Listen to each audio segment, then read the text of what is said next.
Hello everyone, welcome back to Xylem, welcome back to the world of English. നിങ്ങളുടെ സ്വന്തം നാച്ചു സാറാണ്. Class 8 English എക്സാമിൽ ഉറപ്പായും ചോദിക്കുന്ന ഒരു ക്വസ്റ്റൻ ആണ് പിക്ചർ ഡിസ്ക്രിപ്ഷൻ എന്ന് പറയുന്നത്. ആക്ച്വലി നമുക്ക് എളുപ്പത്തിൽ മാർക്ക് സ്കോർ ചെയ്യാൻ പറ്റേണ്ട ഒരു ചോദ്യമാണ്. എന്നാൽ പല ആളുകൾക്കും ഈ ചോദ്യം എങ്ങനെയാണ് അറ്റംപ്റ്റ് ചെയ്യേണ്ടത്, ഈ ചോദ്യത്തിന് എങ്ങനെയാണ് സെന്റൻസുകൾ ഉണ്ടാക്കേണ്ടത് എന്നറിയില്ല. നമുക്ക് എന്ത് ചെയ്യാം, ഈ വീഡിയോയിൽ ഒരു പിക്ചർ വെച്ചിട്ട് എങ്ങനെയാണ് ഈ ചോദ്യത്തിന് സിസ്റ്റമാറ്റിക് ആയിട്ട് എഴുതേണ്ടത്, എങ്ങനെയാണ് ഫുൾ മാർക്ക് നേടേണ്ടത് എന്ന് പഠിപ്പിച്ചു തരാം.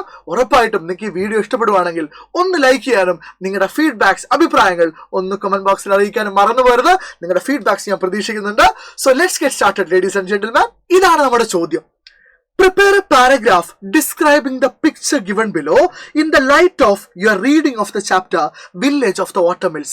Village of the Watermills എന്ന് പറഞ്ഞ ചാപ്റ്റർ വായിച്ചതിന്റെ വെളിച്ചത്തിൽ നിങ്ങൾ എന്ത് ചെയ്യുക, ഈ പിക്ചർ ഡിസ്ക്രൈബ് ചെയ്യുക, ഈ ചിത്രം എന്ത് ചെയ്യുക, വിശദീകരിക്കുക.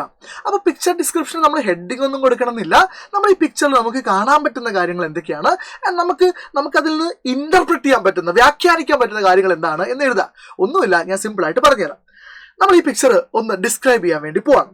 സോ ഞാൻ ഈ പിക്ചർ ഡിസ്ക്രൈബ് ചെയ്യുന്ന സമയത്ത് ഞാൻ ഇങ്ങനെയാണ് തുടങ്ങുന്നത്. ശ്രദ്ധിച്ചു കേട്ടോണേ.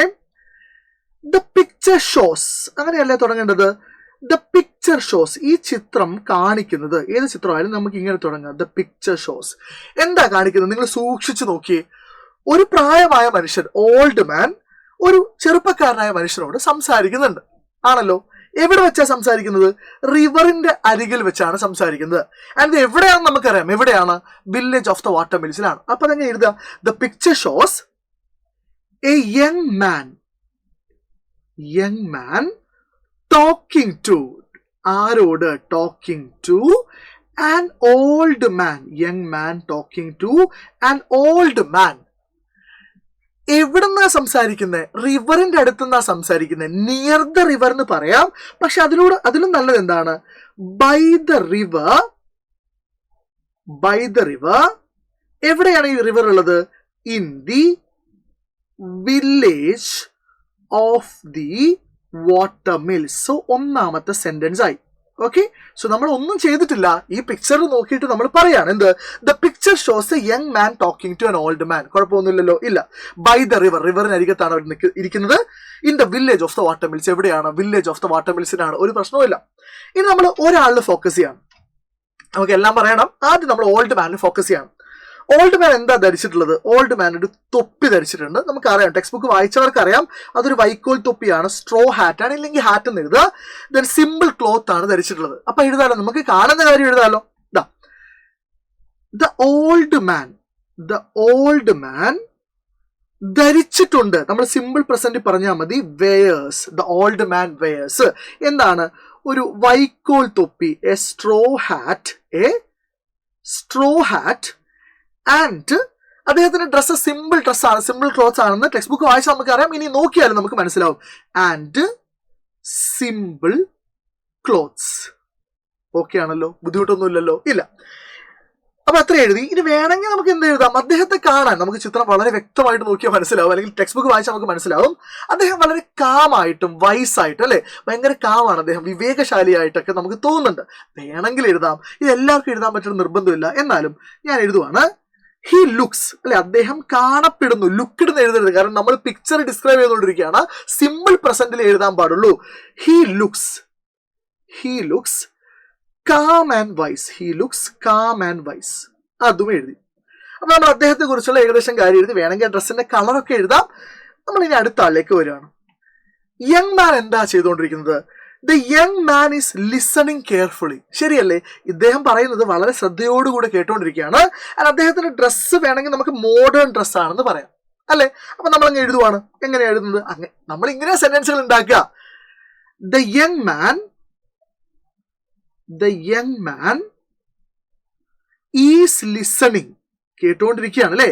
Is listening carefully.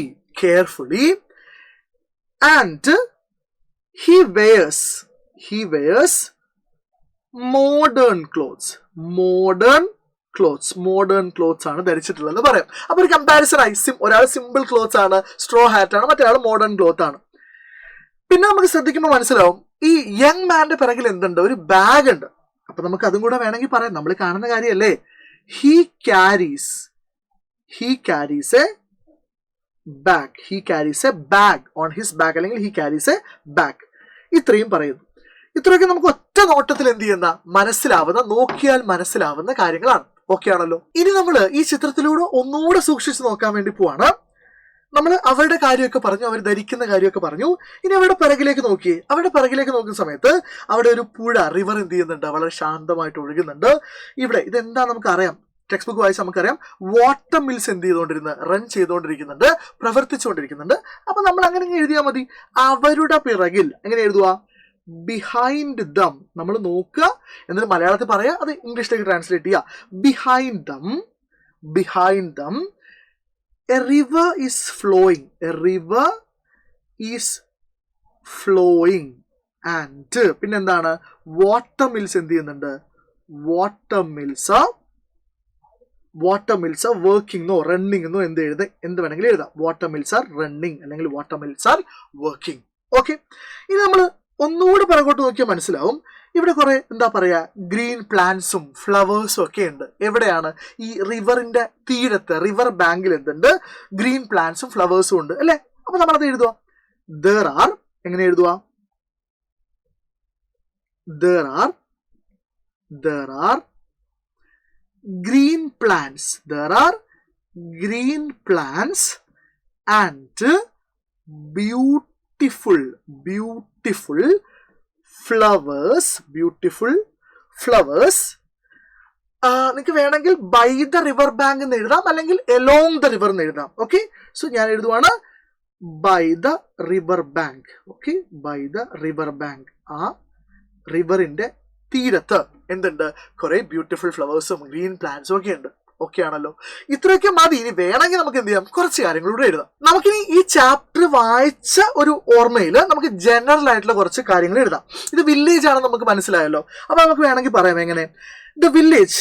Okay, the village looks, കാണപ്പെടുന്നു. വില്ലേജ് എങ്ങനെ കാണപ്പെടുന്നു, ലുക്സ് കാണപ്പെടുന്നു.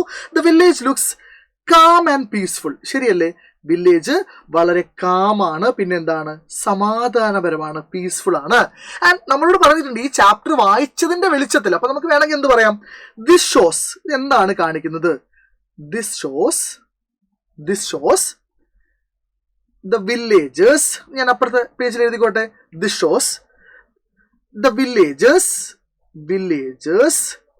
live close to nature. Okay, the villages live close to nature. അവർ പ്രകൃതിയോട് വളരെ ഇണങ്ങിയാണ് ജീവിക്കുന്നത് എന്ന് നിങ്ങൾക്ക് പറയാം. ഇനി വേണമെങ്കിൽ നമുക്ക് പറയാം എന്ത്, ഈ പറയുന്ന യങ് മാൻ ഇത് കേൾക്കുമ്പോൾ ഭയങ്കര ഇംപ്രസ്ഡ് ആവുന്നുണ്ട്. ഓക്കെ, അപ്പൊ നമുക്ക് പറയാം എന്ത്, the young man is impressed. അവിടെ നമ്മൾ പാസ്റ്റ് ടെൻസ് ഉപയോഗിക്കും, ഇംപ്രസ്ഡ് ആയി കഴിഞ്ഞു. The young man is impressed by the simple living of the villages. അപ്പോൾ ഞാൻ പറഞ്ഞതിന്റെ അർത്ഥം ഞാൻ ഒന്നുകൂടെ ക്ലിയർ ആക്കി തരാം. ഒരു പിക്ചർ ഡിസ്ക്രിപ്ഷൻ വരുന്ന സമയത്ത് ആദ്യം നമ്മൾ ചെയ്യേണ്ട കാര്യം, ആ പിക്ചറിൽ നമ്മൾ എന്തൊക്കെ കാണുന്നു അത് എന്ത് ചെയ്യുക, അത് വളരെ സിമ്പിൾ ആയിട്ട് പ്രസന്റ് ടെൻസിൽ എന്ത് ചെയ്യുക, ഡിസ്ക്രൈബ് ചെയ്യുക. എന്നിട്ടൊരു 1-2 പോയിന്റ്സ് എന്ത് ചെയ്യുക, പഠിച്ച ചാപ്റ്ററുമായിട്ട് ബന്ധപ്പെട്ടത് ഈ പിക്ചറുമായി കണക്ട് ചെയ്തത് എഴുതാം. ഐ ഹോപ്പ് നിങ്ങൾക്ക് ഞാൻ ഈ പറഞ്ഞ കാര്യം സിമ്പിളായി മനസ്സിലായിട്ടുണ്ട് എന്നുള്ളത്. ആൻഡ് ഉറപ്പായിട്ടും ഇങ്ങനെ ഒരു ചോദ്യം ഡിസ്കസ് ചെയ്യുന്ന സമയത്ത് എനിക്ക് വേണമെങ്കിൽ ഒരു ഡെമോ ആൻസർ തന്നിട്ട് അത് നോക്കി വായിക്കായിരുന്നു. ഞാൻ അങ്ങനെ ചെയ്തില്ല. കാരണം നിങ്ങൾക്ക് കാര്യം എങ്ങനെയാണ് എഴുതേണ്ടത്, ഒരു സ്റ്റുഡന്റ് എന്ന രീതിയിൽ ഞാൻ എങ്ങനെയാണ് ഇത് എഴുതുക എന്നാണ് ഞാൻ ഡെമോൺസ്ട്രേറ്റ് ചെയ്തത്. Hope this video was useful. അങ്ങനെ ആയിരുന്നെങ്കിൽ ഉറപ്പായിട്ട് നിങ്ങളുടെ ഫീഡ്ബാക്സ് ഒന്ന് കമന്റ് ബോക്സിൽ അറിയിക്കുക. Thank you everybody for watching. I will see you in the next class. By.